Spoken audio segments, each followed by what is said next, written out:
how do you see the current changes? How do you see the current situation of the conflict between Israel and Gaza? Because of the extreme violence that Israel has been inflicting on civilians in Palestine, Israel is more and more isolated internationally. The only real major mutual client, you might say, a mutual supporter, is the United States government. And while I'm sure Israel would prefer to have allies and supporters and not be denounced and trashed by so many governments around the world, there is a sort of a fallback narrative, which is, hey, if we got to go it alone, we will go it alone. Of course, that's an absurd posture because 80% of the military from armaments from the United States, or 80% of the total armaments held by Israel come from the United States. So on the one hand, it's the posture, oh, we're Israel, they're always picking on us, we're Jews, we're being persecuted, but we will persist. And that is a narrative, we'll go it alone, but Israel can't go it alone because the United States is supplying the vast majority of its weapons as well as diplomatic cover at the United Nations. Do you see any sort of sanity in the Biden administration to even force the Netanyahu administration to put an end to these type of actions, genocidal actions that they're committing right now? The sanity is at the lower levels of the Biden administration hierarchy, and we've had half a dozen resignations, including a Jewish member of the sort of mid-level officials in the Biden administration in recent weeks and months, and much anguish among those who, for one reason or another, don't want to resign. But when it comes to the top levels of the Biden administration, we have Antony Blinken, the Secretary of State, and of course, Biden himself and Vice President Harris.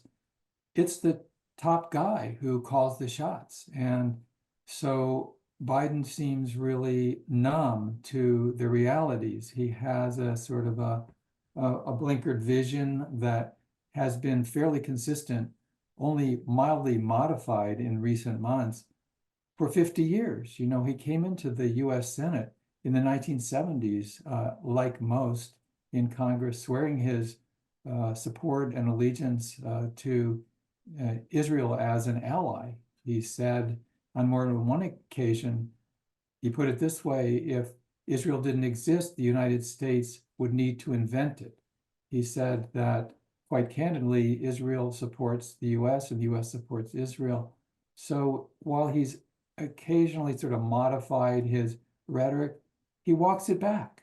And it's been extremely frustrating and infuriating how Biden will begin to say that, in effect, enough civilians have been killed, and then he just completely reverses. And we've seen that in recent weeks where he temporarily withheld some 2,000-pound bombs, got a lot of flack immediately from the right wing, from some members of Congress who were Democrats, from big donors who were Zionists. He immediately flip-flopped back and has green-lighted more billions of dollars worth of aid to Israel in terms of military armaments.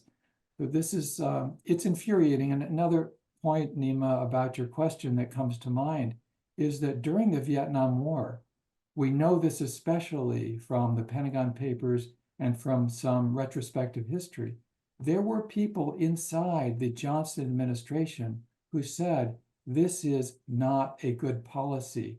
This war escalation is wrong. It should be reversed.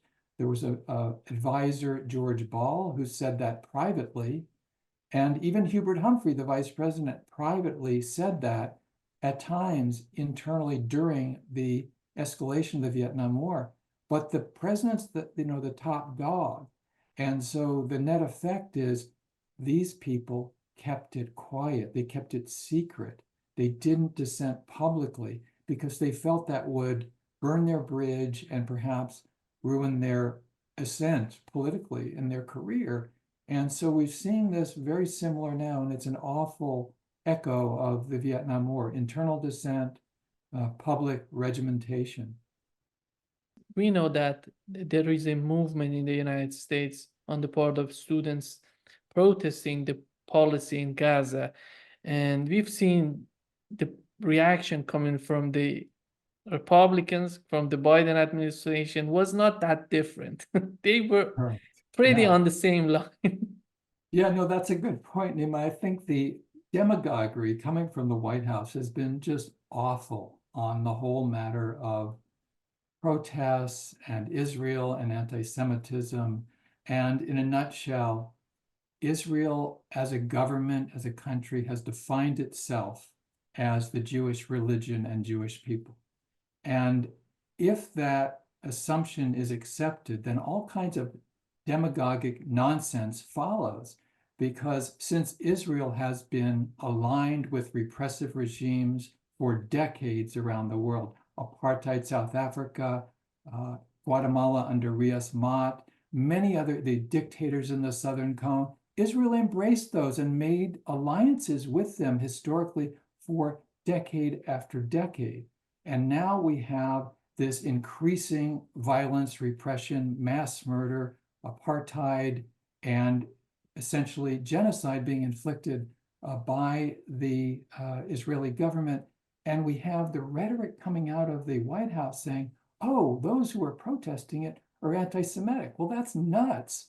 It is a kind of propaganda onslaught that is music to the ears of the essentially fascistic leaders of the Israeli government at this point. And their basic scam has been adopted by many, not only Jewish Zionists in the United States, but Christian Zionists in the United States, who, for their own foreign policy reasons and because of their theological belief in terms of Palestine and so forth from the New Testament, they love Israel, quote unquote, love Israel, even though many of them themselves are aligned with neo-Nazis. So it's a very opportunistic operation. And so what I'm sort of getting to is that if you just have the basic equation and you accept the equation that Israel equals Judaism, then when Israel commits all of these horrendous atrocities as a matter of policy, then the accusation just follows that criticism of Israel is anti-Semitic. It's a dream for demagogues, but in terms of rationality and decency, it's horrific. Yeah. We know that in the International Criminal Court just issued a warrant on Netanyahu, and later after that, Antony Blinken's office called it shameful. And do you understand what they want to do in Israel? And when it comes to this type of, they don't seem to understand what's going on with the public opinion in Europe, in the United States. Right now, if International Criminal Court says something, they say that that's shameful. Who's going to be the legitimate source to decide what Israel is doing is not right in Gaza? Yeah, it's a matter of who has the power to enforce and make the judgment. I think of what happened with Pinochet when he had to basically live under house arrest, undergo the threat and process of trial because of a Spanish prosecutor and the invocation of international law. And that really is the future of a humane world where there is a single standard of human rights and people don't get to make stuff up as they go along and try to effectively justify atrocities. In Israel, the reality is it has become more and more of not only right-wing leadership, but a right-wing population. And that's what happens. It happened in Nazi Germany, where people are so propagandized that more and more of them believe the messaging. They objectify other human beings. They begin to believe that other human beings are not human beings, and that makes possible the atrocities. I think it was Voltaire said, people who believe absurdities will commit atrocities. That's what's going on in Israel. And to some degree, a significant degree, that's what's going on in the United States, because even though there is far more opposition to Israeli policy than ever since the beginning of Israel inside the United States, still the dominant superstructure, the media that dominates the political people in power from the top, are unwilling to even engage with democratic belief, lowercase d, democratic belief inside the United States. We have a current travesty where the right-wing pandering Christian Zionist forces that run the House of Representatives in Congress, just barely, but controlled by Republicans. They've invited Benjamin Netanyahu to speak to the entire Congress, which is a huge propaganda platform. And then they have the sort of the vacillating Democratic leader in the Senate, Chuck Schumer, who apparently reluctantly, but has agreed to sign off on it.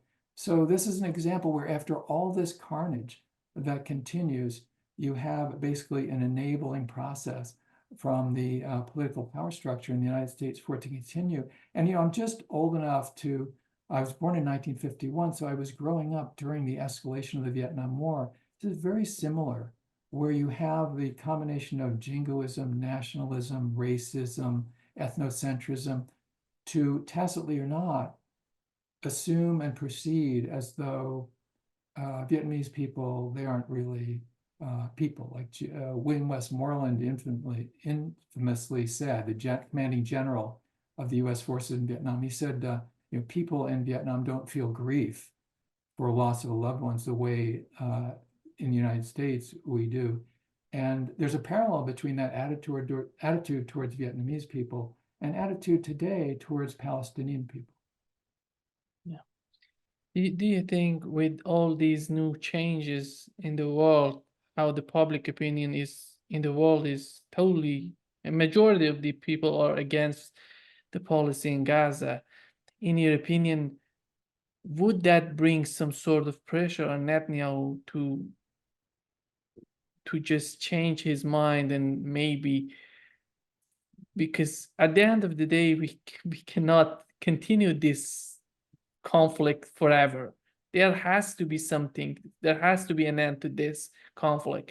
But how, the question would be, when we gonna have that end, when we gonna have that settlement, political settlement in Israel and Gaza? Do you see any sort of sign that shows these pressures are working on Netanyahu? There's not really any of those signs. As you say, there could be or should have been a diplomatic approach in October of 2023. The opposite happened. And as someone who's a socialist and believes that, for lack of a better term, dialectical materialism and analysis of history is really valuable, I'm sorry to say that individual proclivities and personal motivations, we learn, really matter. And so what, for instance, would have happened to US history if Donald Trump decided to stick to golfing and not run for president? We'd be in a different place. Netanyahu faces prison because of corruption charges if he isn't prime minister. All the more motivation for him to stay prime minister. He has this fragile coalition, and so he's pandering to the extreme right wing, some of them avowedly racist, and also some minor Orthodox party leaders. And so we have not a lot of reason for optimism. When I've listened to analysts who are Israeli scholars, who are willing to speak out against Netanyahu, what I've heard in recent weeks that the only possible glimmer of hope is that if Israel is increasingly isolated from what's called the world community, that more voters inside Israel won't like that, even though they have been made very callous and vicious towards Palestinian people. They want to be able to go to southern France on vacation. They want to go to museums in London. They want to be liked. And even though Netanyahu does roll out the narrative, yeah, well, we'll go it alone. Jews have needed to do that at times. We can't depend on anyone, which is just not applicable to this situation. The base of the voting electorate in Israel might get tired of being basically a country of pariah with one patron, the United States of America. That said, let's say Netanyahu goes off into outer space or prison or somehow ousted. Benny Gantz is said to be the so-called centrist. The New York Times calls him a centrist. He is, we're told, likely to be the next prime minister after Netanyahu. Well, he's no day at the beach. He's a vicious militarist himself and supports the war on Gaza to go on. As a matter of fact, I believe it was him who said, the top leader in Israel, I think it was Gantz, who said, men, boys, he said, boys, Israeli boys now in middle school will be fighting in Gaza. So I thought about, well, middle school in the US, that might mean if you're 13 or so, means, oh, so in a few years, people who are 13-year-olds are now going to be out killing Palestinians in Gaza. That's sort of a vision. And the two-state solution, not to ramble on here, but the two-state solution that keeps being put up is a total fantasy. You can't create Bantustans all over Palestine, as in the West Bank particularly, and expropriate East Jerusalem, and then say, oh, we're going to have a two-state solution.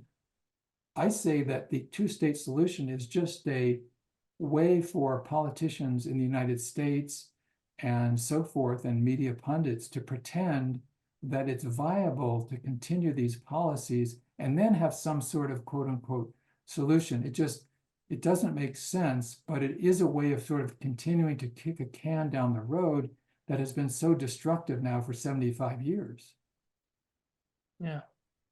Just considering the policy in the United States, you wrote an article and the dead end of liberal American Zionism.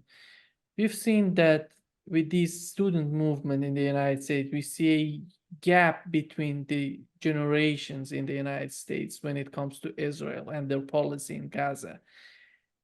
How do you think that these new movements in the United States started with their disagreement on the policy in Gaza, and right now they're talking about free speech, that it seems to be much more important? They cannot have an idea in the United States today that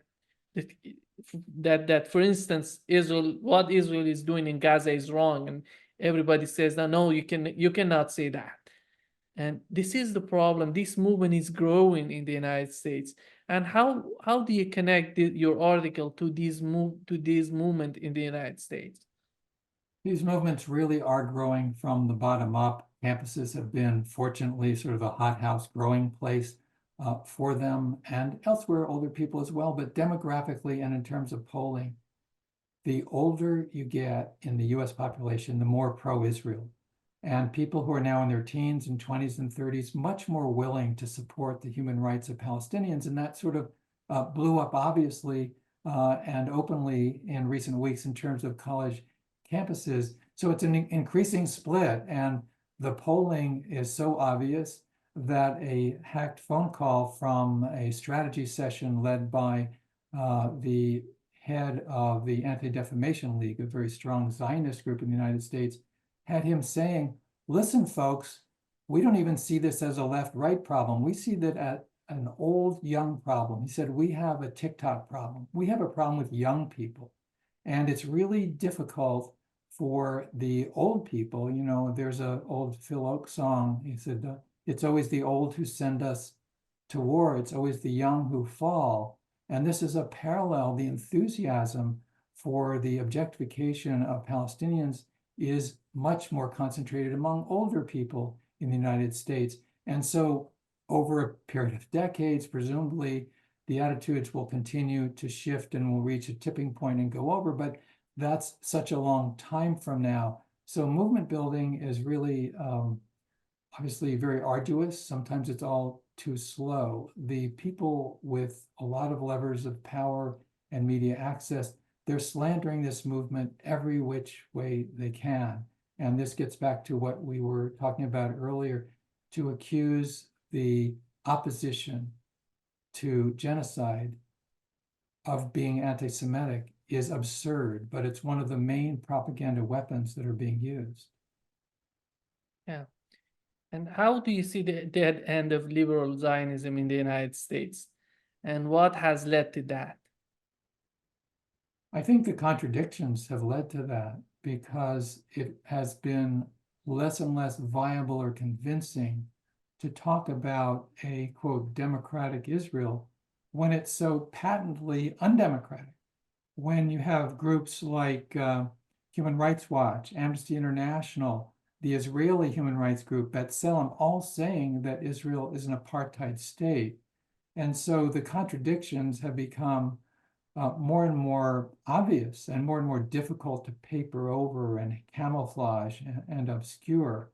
And I would use an analogy: liberal Zionism has been like standing on what was a big bar of soap, and it keeps raining and it keeps raining, and the bar of soap is getting smaller and smaller, and liberal Zionists in a direct relationship with the leadership of the Democratic Party, they're finding it more and more difficult to be convincing, and especially for, as we're saying, younger people to look at it and see what's happening.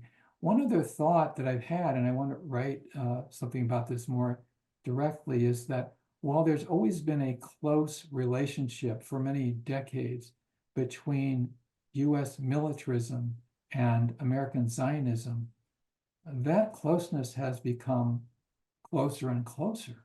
And we've seen in the last 7 months that the US agenda of militarism and the clinging to a Zionist ideology and policy has become merged, to the point of becoming virtually indistinguishable. And James Bamford, the great investigative journalist, has written in The Nation magazine recently in the United States about all the different ways that the Israeli military and the US military and the intelligence services of both countries share information in both directions.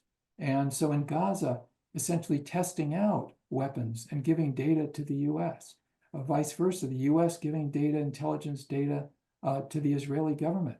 One of the great Orwellian names, Israeli Defense Forces. Defense forces? I mean, this is just an archetype for how to pull the wool over people's eyes.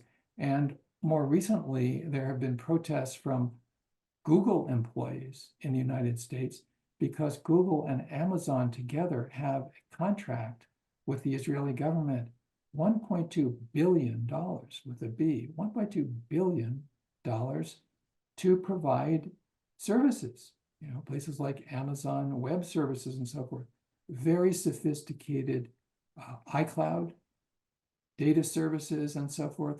So it's not only the traditional military-industrial complex shipping arms that have a relationship between the US and Israel, it's also Silicon Valley as well. Yeah.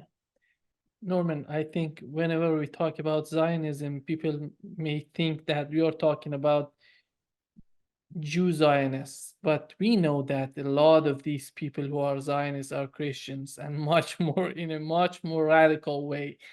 And can you describe for our audience, when it comes to Zionism, who are these peoples? Who are these people that we call them Zionists?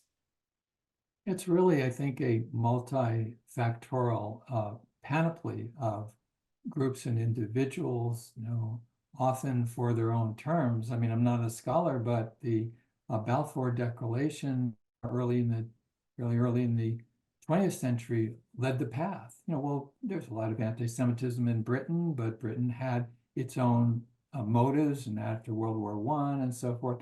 And so these colonial powers have had their own interests in having Israel as a quote unquote Jewish state.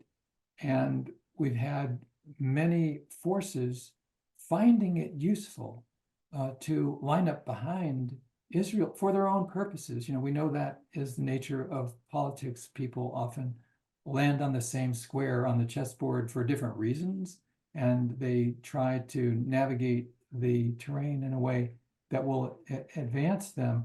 So I think right now in the United States, to sort of generalize, we have an outsized sector of Jewish Americans who do have a lot of presence among punditry and high-profile journalistic institutions, who are emotionally connected to Israel.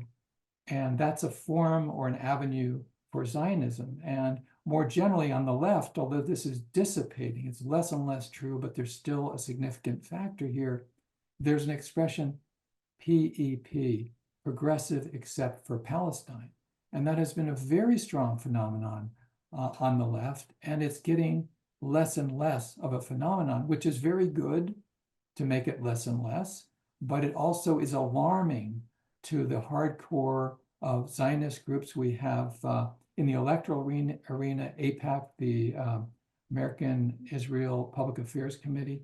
They pledged to spend this year $100 million to support what they call pro-Israel candidates and to try to defeat those who stand for human rights of Palestinians, although AIPAC, that group, describes it very differently. You have ADL, Anti-Defamation League, you have the American Jewish Committee. That's a hardcore of Zionist power and influence that, by the way, ADL is pernicious in pushing this very absurd equation of how we define anti-Semitism, basically anybody who criticizes Israel. And then, as we've mentioned, the Christian Zionists and the Republican Party now is largely dominated by evangelicals, Christian Zionists who have their own theological agenda.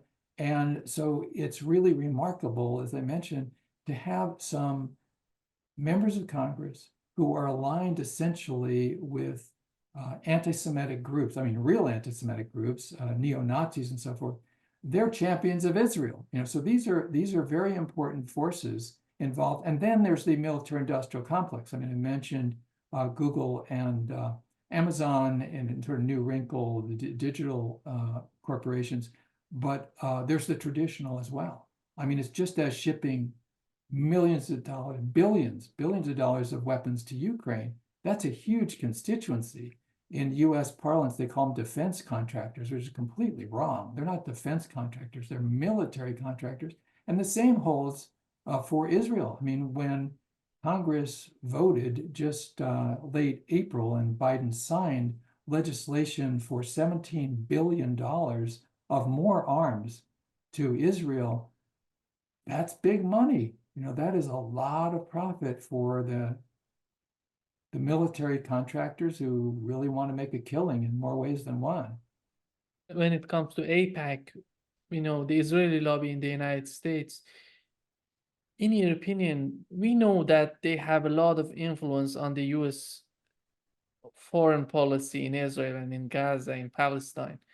And in your opinion, do they have any sort of concern when it comes to the domestic policy in Israel, or they're supporting whoever gonna be the prime minister of Israel, and doesn't matter what the policy is?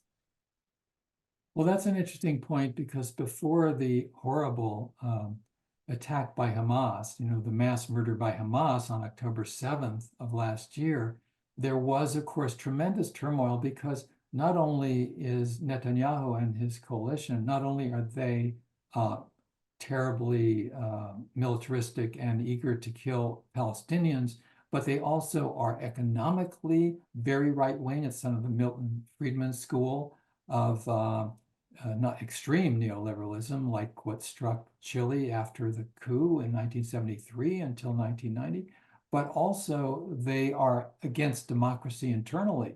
And so they wanted to pack the court there and prevent any democracy, essentially. They wanted to pick the judges and make sure democratic processes didn't happen inside Israel. And there was a lot of concern from liberal Zionists in the United States. They didn't want that. They didn't like Netanyahu. A lot of the liberal Zionists in Congress, they don't like Netanyahu, but that is superseded by, it's trumped, so to speak, by the need to support Israel. And so when push comes to shove, for the most part, Zionist groups just say, look, we don't like Netanyahu. We want to get a different prime minister, but our bottom line is support Israel against Palestinians.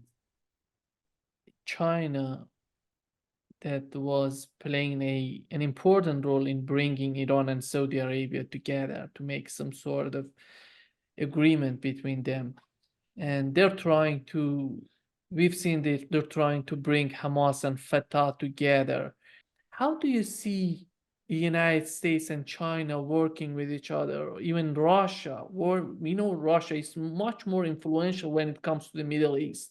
It's so important, these three superpowers working with each other to bring some sort of political settlement in Israel.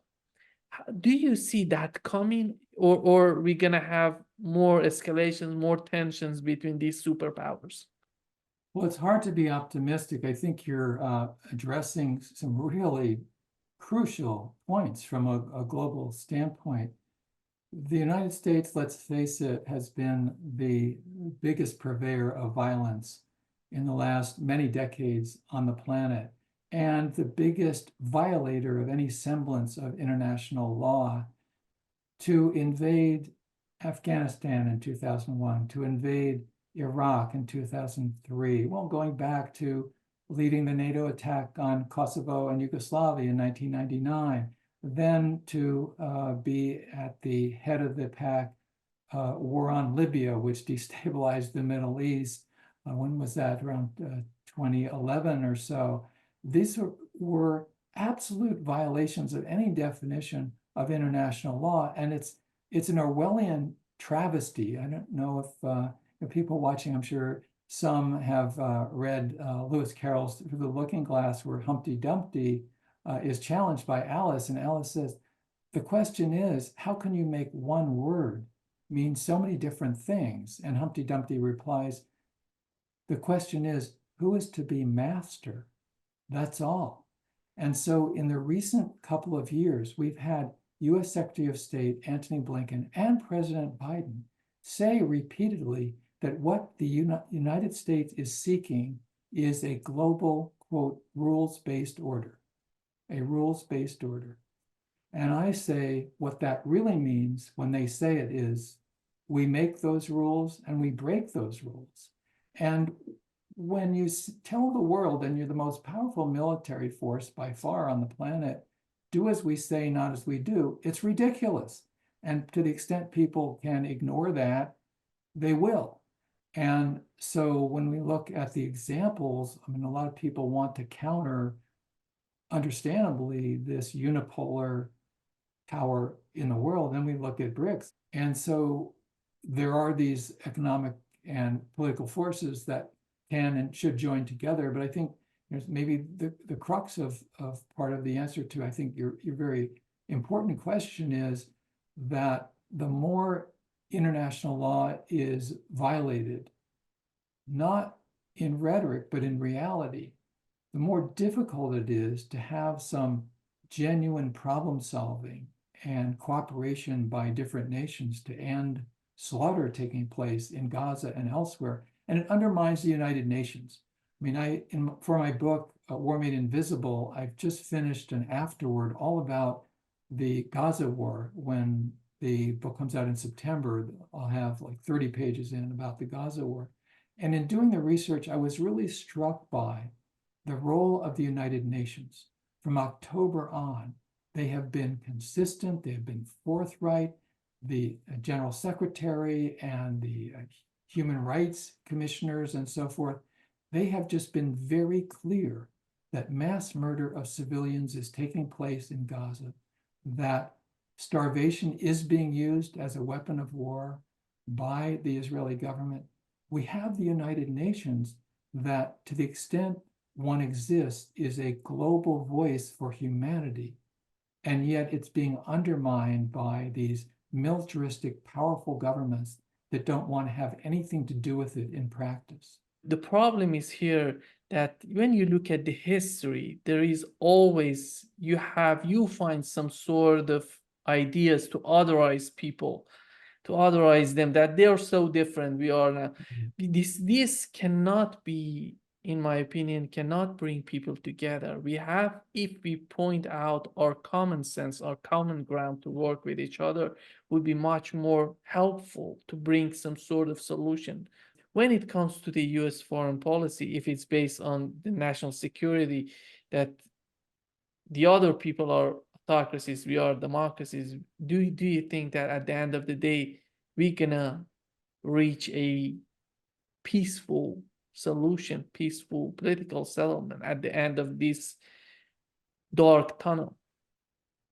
Well, that's a key point, I think. I'm remembering when 9/11 happened and the so-called misnamed War on Terror began. President George W. Bush said, "You're either with us or against us." And even though there was a lot of adherence to that, there began to be from even some liberals and certainly from some of the left challenging that and saying you can't just divide the world into good and evil. You know, there's the word Manichaean. You can't just see the world as divided up that way.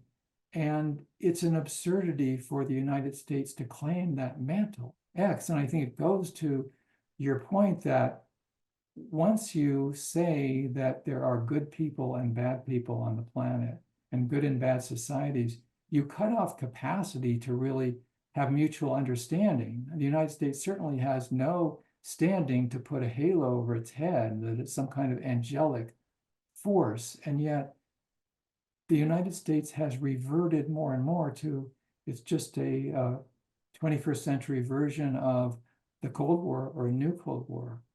And humility is a decent quality for individuals and nation states. And the United States government right now has the opposite. You could shoot holes in any sort of claim of the USA to be a paragon of virtue, and yet that claim continues to be made from the White House.